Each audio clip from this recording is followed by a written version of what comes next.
خلاصہ اس کا یہ ہے کہ ایک صاحب بھاڑے کے مکان میں رہتے ہیں، کہتے ہیں کہ مالک مکان بھاڑا معاف کرنا تو دور کی بات، ایک ہی تاریخ کو بھاڑا مانگ رہا ہے۔ یعنی اس لاک ڈاؤن کی وجہ سے جس گھر میں رہ رہے ہیں اس گھر کے مالک نے ان سے کرائے کا مطالبہ کیا ہے، اور پہلی تاریخ، جو مہینے کی پہلی تاریخ ہوتی ہے، اسی وقت وہ بھاڑا مانگ رہا ہے۔ تو کہتے ہیں کیا سود کا پیسہ دے سکتا ہوں؟ یہ ان کا پوچھنا ہے۔ اصل پوچھنا یہ مقصد ہے کہ چونکہ پیسہ نہیں ہے، مالک مکان مانگ رہا ہے اور ایسا کوئی بیلنس نہیں ہے، سود کا پیسہ ہے، وہ اٹھا کے دے سکتا ہوں کہ نہیں دے سکتا ہوں؟ دیکھیں یہاں پہ دو باتیں میں آپ کے سامنے رکھنا چاہوں گا، ایک بات کرایہ دار کے تعلق سے اور ایک بات مالک مکان کے تعلق سے۔ مالک مکان حضرات اگر مسلمان ہیں، اسلام کو ماننے والے ہیں، شریعت کو ماننے والے ہیں، تو ان کے حوالے سے میں ایک حدیث کو پیش کروں گا اور اس حدیث کی روشنی میں فیصلہ کریں کہ ان حالات میں لاک ڈاؤن میں کرایہ دار کے ساتھ کیا سلوک کرنا چاہیے۔ دیکھیے ایک روایت ہے سنن دارمی کی، حدیث نمبر 2588، اس میں اللہ کے نبی صلی اللہ علیہ وسلم فرماتے ہیں کہ تلقت الملائکۃ روح رجل ممن قبلکم، آپ صلی اللہ علیہ وسلم فرماتے ہیں کہ تم سے پہلے لوگوں میں سے کسی شخص کی روح کو فرشتوں نے قبض کیا، یعنی ایک شخص کا انتقال ہوا۔ فقالوا اعملت من الخیر شیئا، تو اس کے انتقال کے بعد اس سے پوچھتے ہیں کیا تم نے دنیا میں کوئی بھلا کام کیا، کوئی اچھا کام کیا دنیا میں؟ فقال اللہ، وہ کہتا ہے نہیں۔ آپ غور کریں، ایک آدمی فوت ہو رہا ہے، انتقال ہو رہا ہے، اور اس سے پوچھا جا رہا ہے کیا تم نے کوئی اچھا کام کیا؟ کہتا ہے کہ نہیں۔ تو فرشتے کیا کہتے ہیں؟ قالوا تذکر، فرشتے کہتے ہیں یاد کرو، دھیان دو، کوئی اچھا کام تم نے کیا ہوگا۔ تو کیا کہتا ہے وہ؟ کہتا ہے کنت ادائن الناس، کہ میں لوگوں سے کاروبار کرتا تھا تو ان کو قرض دیتا تھا، یعنی کوئی چیز دے کر اور پیسہ فوراً نہیں لیتا تھا بلکہ ادھار رکھ دیتا تھا، یعنی لوگوں کو قرض دیا کرتا تھا۔ اس کے بعد کیا ہوتا تھا؟ کہتا ہے فآمر فتیانی ان ينذروا المعسر ويتجاوزوا عن الموسر، کہتا تھا کہ میں اپنے نوکر چاکر کو حکم دیتا تھا کہ بھائی جو پریشان حال ہے، جو پیسہ نہیں دے سکتا ہے، اس کو معاف کر دو، جانے دو۔ تو کہہ رہا ہے کہ میں نے بس یہی ایک کام اچھا کیا ہے اور مجھے نہیں لگتا کہ میں نے دنیا میں کوئی اور اچھا کام کیا ہے۔ قال اللہ، تو اللہ فرماتا ہے تجاوزوا عنہ، اس شخص کو بھی معاف کر دو۔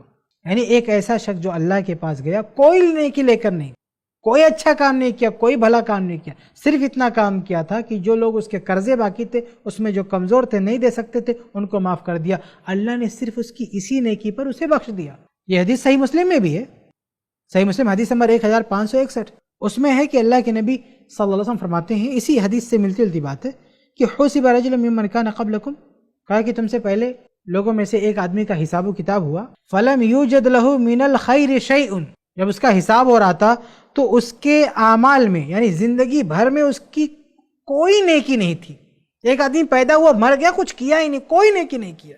کیا ہے؟ فلم یوجد له من الخیر شیء، اس آدمی کے اندر کوئی نیکی نہیں تھی، الا انه كان يخالط الناس، لیکن وہ لوگوں کے ساتھ کاروبار کرتا تھا، اور یأمر غلمانه ان يتجاوزوا عن المعسر، اور وہ حکم دیتا تھا اپنے نوکر چاکر کو کہ جو پریشان حال ہیں ان کو معاف کر دو، بخش دو۔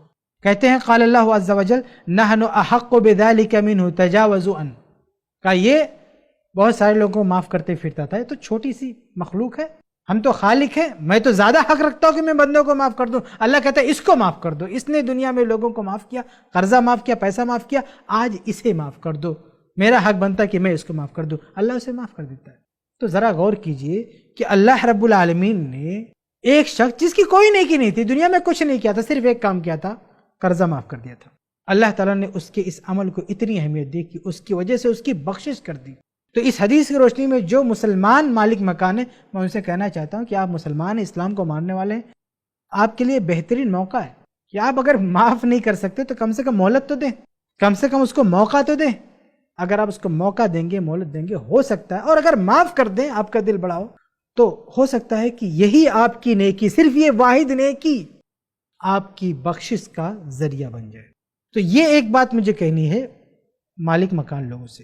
اور دوسری بات جو کرایہ دار نے پوچھا ہے کہ جب مالک مکان سر پہ سوار پیسہ مانگ رہا ہے تو کیا میں سود کی رقم دے سکتا ہوں؟ اس کا جواب ہے کہ آپ نہیں دے سکتے ہو، آپ سود کی رقم نہیں دے سکتے ہو۔ سود کی رقم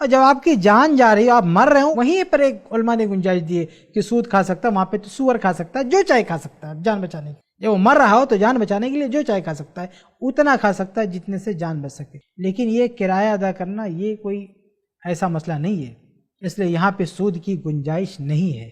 آپ کرایہ اس کو دیں، کوئی بھی بندوبست کر کے، بندوبست نہیں ہے تو آپ گھر کو چینج کرنے کی کوشش کریں۔ کوشش نہیں کر سکتے آپ پولیس کے پاس جائیں، کمپلین کریں، مجھے لگتا ہے پولیس بھی آپ کی مدد کرے گی اور ایسے شخص کے خلاف کارروائی ہوگی جو ان حالات میں آپ کو زبردستی گھر سے نکال رہا ہے اور آپ سے پیسہ مانگ رہا ہے۔ امید ہے کہ آپ کو جواب مل گیا ہوگا۔ ایسے ہی اور ویڈیوز بنانے میں ہماری مدد کریں۔ i+ TV کو ضرور ڈونیٹ کریں۔